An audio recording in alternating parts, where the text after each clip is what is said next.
Hello friends, welcome back to my YouTube channel. आज हम discuss करने वाले हैं अपना आखिरी topic of the third chapter, the last topic of the third chapter, that is public private partnership. The word itself says कि ये क्या है, पार्टनरशिप है किसके बीच में, पब्लिक सेक्टर के बीच में और private sector. Public sector means the government sector and private sector means the private sector के बीच में पार्टनरशिप होती है। इसको PQ, PPP और P3 जैसे भी रेफ़र किया जाता है। ये पार्टनरशिप जो है फंड्स प्रोवाइड करती है किसके लिए, provides fund as well as it helps in the operation of the government services और एनी बिजनेस वेंचर। इस पार्टनरशिप के द्वारा हम प्राइवेट और पब्लिक सेक्टर जब साथ मिलकर के काम करते हैं तो मेन एम होता है पैसा प्रोवाइड करना और साथ में मिलकर के सर्विसेज को मैनेज करना या ऑपरेट करना, गवर्नमेंट सर्विसेज को या फिर बिजनेस वेंचर को। गवर्नमेंट सर्विस क्या होती है?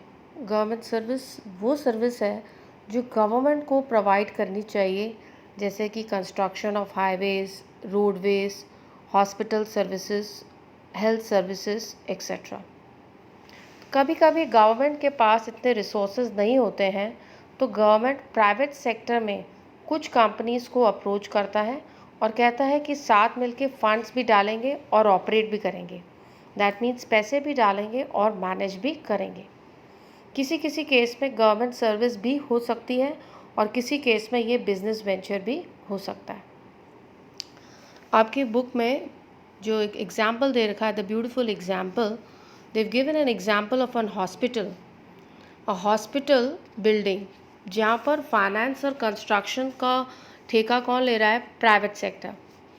Private sector actually is acting as a landlord for that hospital और सारी हाउसकीपिंग सर्विसेज और नॉन मेडिकल सर्विसेज का खर्चा कौन उठा रहा है? Private sector. Non medical services जैसे electricity services, cleaning services, water services, जबकि हॉस्पिटल सर्विसेज जो सेवाएं हॉस्पिटल दे रही है पेशेंट्स को, उसका खर्चा कौन उठा रहा है? सरकार उठा रही है, the government sector. So basically public private partnership describes a government service और a private business venture which is funded and operated through partnership of government or one or more private sector companies। अब हम features पर आते हैं। पहला feature बोलता है contract between public sector and private sector. ये पॉइंट बोलता है कि ये कोई मुंह बोली पार्टनरशिप नहीं है प्राइवेट और गवर्नमेंट सेक्टर के पीछे। इसके पीछे एक वैलिड कॉन्ट्रैक्ट है, एक लिखित में कॉन्ट्रैक्ट दिया गया है जिसमें पार्टनरशिप के सारे टर्म्स एंड कंडीशंस मेंशन होते हैं और जहाँ पर प्राइवेट सेक्टर ये भी बेयर करता है कि जितना भी रिस्क है, financial, technical, operational risk, that is here the private party agrees to bear such type of risk. Second point is your cost of using the service. यहाँ पर बोल रहा है जो भी सर्विस, जैसे कि हमने हॉस्पिटल की अभी बात की, जो भी सर्विस यहाँ पे प्रोवाइड की जा रही है, either the cost is being paid by the government और it is being borne by the user of service. जो सर्विसेज का फ़ायदा उठा रहा है या तो वो पे कर रहा है या फिर उन सर्विसेज का खर्चा कौन उठा रही है? गवर्नमेंट उठा रही है। Third point is your provision of capital subsidy. ये पॉइंट बोलता है जो ये प्रोजेक्ट्स हैं, बड़े बड़े प्रोजेक्ट्स जिनका मेन एम है public good, that is public welfare, जैसे कि इंफ्रास्ट्रक्चर, जहाँ पर फ्लाईओवर्स कंस्ट्रक्ट करना, मेट्रोज कंस्ट्रक्ट करना, जहाँ पर ह्यूज कैपिटल की ज़रूरत है, वहाँ पर गवर्नमेंट जो है प्रोवाइड कर रही है capital subsidy. Capital subsidy means एक वन टाइम ग्रांट प्रोवाइड कर रही है। यहाँ गवर्नमेंट का सपोर्ट कैसे दिया जा रहा है? रेवेन्यू सब्सिडीज़ के द्वारा। Revenue subsidy means tax break और by providing guaranteed annual revenue. Tax break means जैसे कि जो प्राइवेट सेक्टर कंपनी इनके साथ पार्टनरशिप में आ रही है, उन्हें परमिट करती है कि उन्हें टैक्स पे करने की ज़रूरत नहीं है आगे आने वाले 10 सालों में। or something like example say sort I'm telling you. Tax break means they may permit them or exempt them from non-payment of tax. और guaranteed annual revenue, मान लीजिए जो कंपनी इनके साथ पार्टनरशिप में आ रही है वो एक्सपेक्ट कर रही है कि मैं कम से कम 1 लाख का रेवेन्यू महीने भर में एक्सपेक्ट करती हूँ। अगर उस लेवल तक वो कंपनी नहीं पहुँच पा रही है तो उसकी भरपाई कौन करेगा? Government sector. Fourth point is your pertaining to high priority projects और पब्लिक वेलफेयर। ये बोलता है जो PPP that is public private partnership किस तरीके के प्रोजेक्ट्स के लिए सूटेबल हुए? हाई प्रायोरिटी प्रोजेक्ट्स जैसे कि हमारा infrastructure sector, health sector, electricity sector and so on, जहाँ पर गवर्नमेंट सेक्टर जो है प्राइवेट प्लेयर्स के साथ हाथ मिलाता है, क्योंकि उन्हें पता है कि प्राइवेट सेक्टर के साथ हाथ मिलाने से उनका काम फास्ट होगा और अच्छे तरीके से होगा। एग्जाम्पल के तौर पे आपको यहाँ पे दे रखा है Delhi metro rail corporation. It is again a public private project, public private partnership project. Fifth point is a sharing of revenue.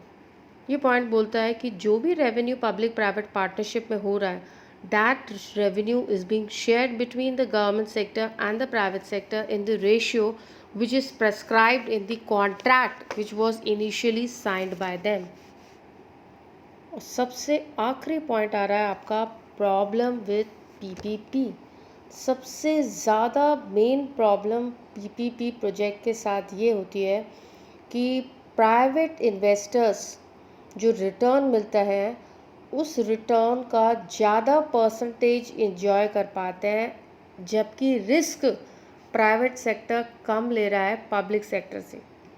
As compare to the public sector, the returns which are being enjoyed by the private sector are comparatively high. कहने का मतलब है actual में देखा जाए तो इन projects में risk कौन उठा रही है? गवर्नमेंट उठा रही है। और प्राइवेट प्लेयर्स जो है रिस्क जो है बिल्कुल न के बराबर उठा रहे हैं।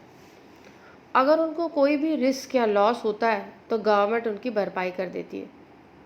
That means the risk which they are doing is taking is almost 0% या ना के बराबर। इसके हिसाब से तो उन्हें रिटर्न जो है कितना मिलना चाहिए? कम मिलना चाहिए। दैट मीन्स उनको रिस्क फ्री रेट से कम रिटर्न मिलना चाहिए, बट उनको रिटर्न कितना मिल रहा है? रिस्क फ्री रेट से ज़्यादा मिल रहा है, ज़्यादा मिल रहा है। यहाँ पे आपको एक वर्ड यूज़ किया गया है government bond rate. Let's have a detail study of what does this point says. यहाँ पर गवर्नमेंट बॉन्ड को एक बेंचमार्क माना गया है risk free rate of return का। दैट मीन्स गवर्नमेंट बॉन्ड में इन्वेस्टमेंट करना एक तरीके का रिस्क फ्री इन्वेस्टमेंट माना है कि गवर्नमेंट बॉन्ड में आपने पैसे लगा दिए तो वो पैसे आपके कभी भी नहीं डूबेंगे। तो ये और दूसरा पॉइंट यहाँ पे बता रहा है, मान लीजिए आपने बैंक में पैसा डाला, आप पैसा डालते हैं सेविंग अकाउंट में 3.5-4% अगर आपको रिटर्न मिल रहा है सेविंग अकाउंट में, या एफडी में आप मान लीजिए 6-6.5% मिल रहा है, तो वो रिटर्न आपके लिए क्या है? रिस्क फ्री रेट इन्वेस्टमेंट, क्योंकि वो पैसा आपका डूबेगा नहीं। दूसरा है आपने मान लीजिए पैसा अपना शेयर मार्केट में लगा दिया, रिटर्न आपको मिल रहा है 20-22%। फिर भी लोग बैंक में डिपॉजिट करना ज़्यादा प्रेफर करेंगे। Why? Because that type of investment is your risk free investment. Bank में लगाया हुआ पैसा कभी भी डूबेगा नहीं। तो यहाँ पर ये गवर्नमेंट बॉन्ड रेट को एक रिस्क फ्री रेट माना गया है, और ये सिंपली आपको यहाँ पे एक बेंचमार्क की तरह वर्ड यूज़ किया गया है as a risk free rate of return या रिस्क फ्री इन्वेस्टमेंट की तरह माना गया है। शेयर मार्केट में पैसा लगाना रिस्की होता है और बैंक में पैसा लगाना लेस रिस्की होता है। जिस simply the examples have been given to you. तो यहाँ पर आपको ये पॉइंट ही समझाना चाहता है कि ऑल्दो प्राइवेट पब्लिक सेक्टर जो है बिल्कुल भी रिस्क नहीं ले रहा है, न के बराबर रिस्क ले रहा है, फिर भी इनको जो रिटर्न मिल रहा है वो गवर्नमेंट से ज़्यादा मिल रहा है। अगर उन्हें किसी भी तरीके का लॉस होता है तो उन्हें उनका जो है फुलफिलमेंट कौन कर देती है? Government. The government is only bearing the capital grants. The government is only giving them guaranteed annual revenue. So this shows that actually the risk is being borne by the government, but the return of enjoyment is more in case of private sector. तो यहाँ loss किसका हो रहा है? Government का हो रहा है. और अल्टीमेटली गवर्नमेंट का लॉस मीन्स टैक्स पेयर्स का लॉस, क्योंकि गवर्नमेंट के पास किसका पैसा है? आम जनता का पैसा है. So this is the main problem with the private-public partnership. Thank you. That's all for today. If you have any queries, please comment.